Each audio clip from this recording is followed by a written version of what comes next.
Have you smoked pot? Well, the Army apparently wants you. The Army now granting hundreds of waivers to enlist people who used marijuana in the past, as long as they know that they can't do it again while in the military.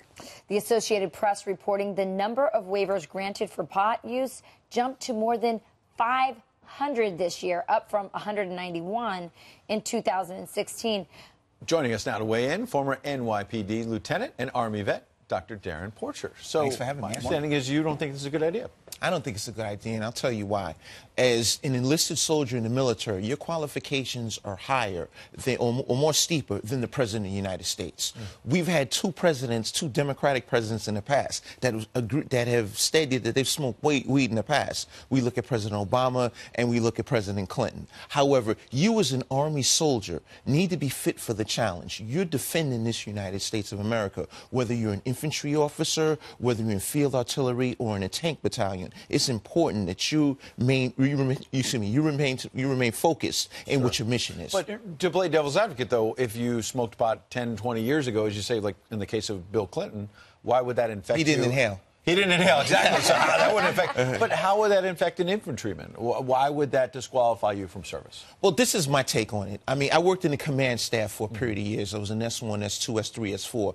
And one thing that I have noticed is people's socialization had transcended from what they were as a common citizen into the military service. The Uniform Code of Military Justice, that's basically the law spectrum that defines what people are supposed to do in the military, is pretty focused, and I find oftentimes people bring that socialization into their military service. But we also live in a world where the outside world, civilian world, is starting to treat marijuana and its usage and decriminalizing it. So if you've got a generation of kids who grow up where weed is legal, and they maybe use it recreational here or there, and then they go and they want to join the Army, is the Army not just having to reflect the fact that society has changed a little bit? I agree that there's a revelation in society in terms of the uses of marijuana. I want to say the legalization. However, we look at, let's say, the NBA, for example.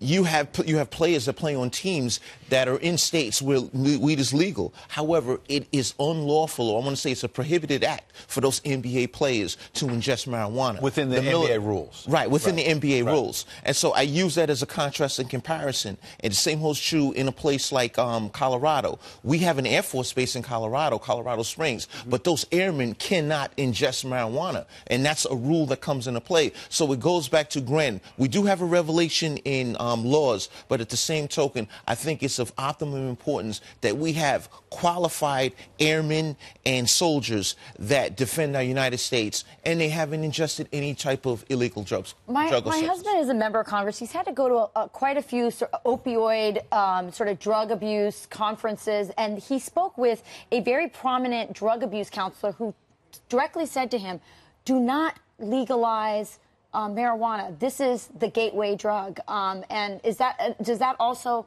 play into why you are so much against military members having smoked pot and letting them in and these waivers? I agree wholeheartedly that marijuana is a gateway drug.